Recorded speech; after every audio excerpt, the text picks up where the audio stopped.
what new thing, what are we missing? What do we need to do to take advantage of AI that we don't currently do? And one of the things that was kind of a consistent drumbeat of the presenters was, stop looking at it like that.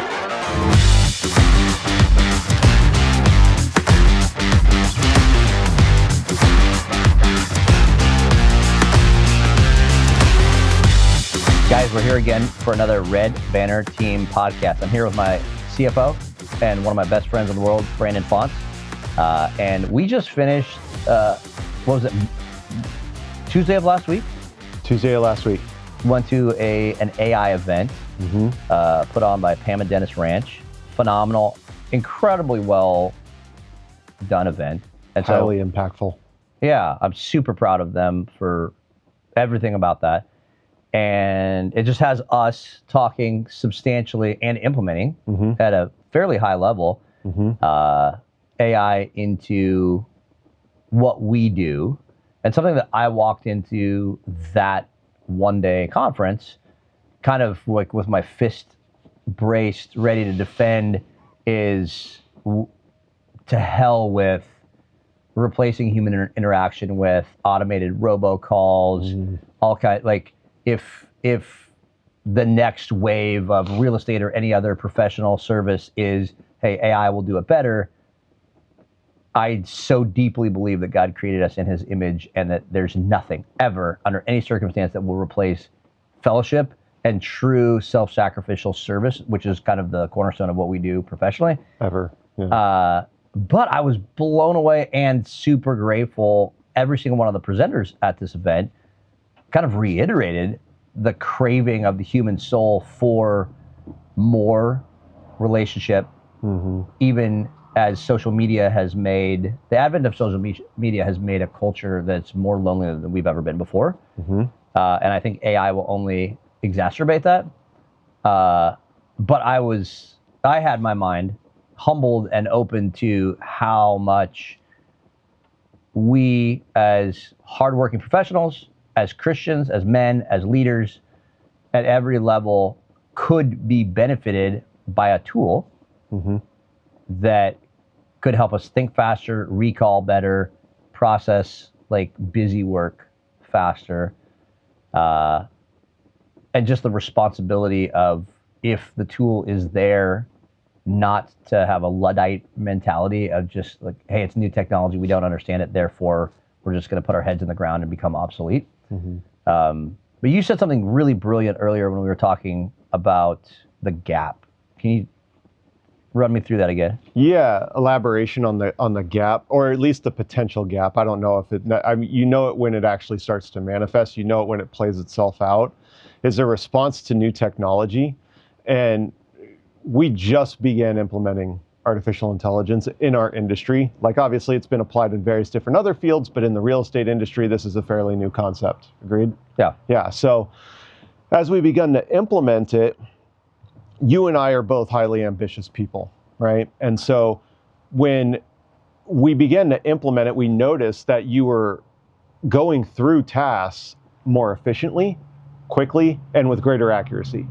So what I was discovering as I'm sitting there wondering, you know, what does this mean for the future for us? What does it mean for the industry as a whole? Is I was able to, I ran 2 pilot programs down at the exact same time. Basically, I don't know what that fable is where he's sort of like trying to get to the other end of the mountain faster than the machine, and he's just like digging through the mountain. By the end, he beats it, but he's totally exhausted, and the machine can just keep going and going. But I'm running against this machine, and I'm trying to do a cost-benefit analysis for one of your clients, putting in all this material data, figuring out what the outcomes are. 2.5, 3 hours later, I achieved my net result, and then I input it into artificial intelligence, and it spits out the exact same accuracy, but with greater depth in about 5 minutes. So I'm wondering about this scenario as it's being applied both efficiently, accurately, and with significantly better speed than myself. What do you do with this newly found generated time that you have, where you no longer have to actually apply the legwork to get the exact same result? And as I was thinking about it, I was thinking for myself, I would also apply you into this category, that with this new time, what we're essentially going to be doing is we're going to be educating ourselves more.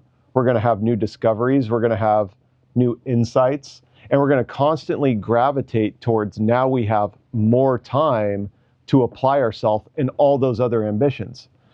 Now, the other side of that is that when you create more time or you can accomplish a task significantly faster, the other personality will potentially become more lazy. They will potentially become more disconnected. They will have basically what we discovered from the smartphone, which is that their face is now plugged into this one thing, and they just sit there and they just do this for the remainder of their days. Artificial intelligence has the potential to create a chasm, a widening chasm between the two spheres of personality, where the ambitious now has the ability to reach new heights to their ambition, right? Only time will tell what we discover with that. But then the other side will then gravitate more towards the couch, more towards the digital, more towards the immaterial, and just say, hey, this is my life now because it's been so simplified. And I don't know if that means essentially that they give up completely. I don't know if it's that they find some other method of income. I don't know. You had mentioned the Dust Bowl back in the 1920s, 1930s. It could look something like that. I have a little bit more of an optimistic outlook because technology always has sort of navigated us towards a better lifestyle as it goes on. But that's not to say that that lifestyle prior to the upswing doesn't have a significant downturn before it heads up. I would challenge the technology has always tended towards better. I don't know that anyone knows other than web traffic. But I don't know that anybody knows how many men are addicted to pornography across the world and across America. But the devaluing of marriage, the devaluing of womanhood, and really kind of the decay of relationships in general, I think is an undermining of individual character and personhood that is almost incalculable. So I'm not in any way saying internet's bad, technology is bad. I just don't think that it is all good. I want to drill down though on the gap. I think that what you said is a really astute observation. It's something that we should all take to heart. And I think we should always, it's easy to say, hey, we're ambitious, we're diligent, we're building companies. But I always want to say, hey, how does this apply to me? How can I internalize and be a better man, a better leader, a better Christian, a better husband as a result of this? And the thought is, are we going to let AI technology be used as a leverage point to take dominion and be faithful in the lives that God has given us and be better, faster, smarter, more effective at giving glory to God, building wealth, giving back to our communities? Or are we going to let it make us lazier and lazier and lazier? And I absolutely think that the gap between those that use AI as a leverage point to substantially pole vault and those that use AI as a leverage point to substantially grow with laziness and, frankly, addiction to all the things that AI is going to make more easy and more prevalent, whether it's gaming, porn that I mentioned earlier, whatever it happens to be, just simply addiction to like the dopamine cycle, is devastating and is tearing lives apart, and it's kind of like a silent killer all around us. And so one of the takeaways of just spending the last week learning a lot more about AI, how we can use it, and considering it in conversation, fellowship, and practical application is let's use and let's mentor those that we're teaching and urge everyone that we interact with to use AI as a tool for diligence, hard work, and not let it be a tool for laziness and apathy, because I think that gap over the next 20 years is going to widen to a point that it's astronomical. I agree. I think what it's going to do is it's going to play into the person. It's going to turn up the natural personality traits that somebody has and give them character traits and give them a more extension of that. So if you have highly ambitious, highly capable people, if you institute a tool that makes their job more efficient, that makes their capabilities like expound significantly, they're not going to all of a sudden become lazy because this new tool invents itself. It's not going to work that. Yeah, they're just going to find different ways to be more creative, other avenues that they can explore. But on the other side of that, if you're always having a natural tendency towards laziness, towards just sort of drifting off into the nothingness that is a lifestyle that it can be, I believe it's going to facilitate any and all metrics that you need to use to end up in a lifestyle that really accomplishes nothing at all. You know what I mean? It certainly wouldn't be a lifestyle of knowledge, education, and intellect, because that's probably one of the things that artificial intelligence can do the best, is research, understand, know, and implement. And if you take that out of the necessity for you to do yourself, the possibility that it makes you just sort of dumbed down and uneducated is going to be significant. I discovered it like today when it was putting together a scenario where it did research for me.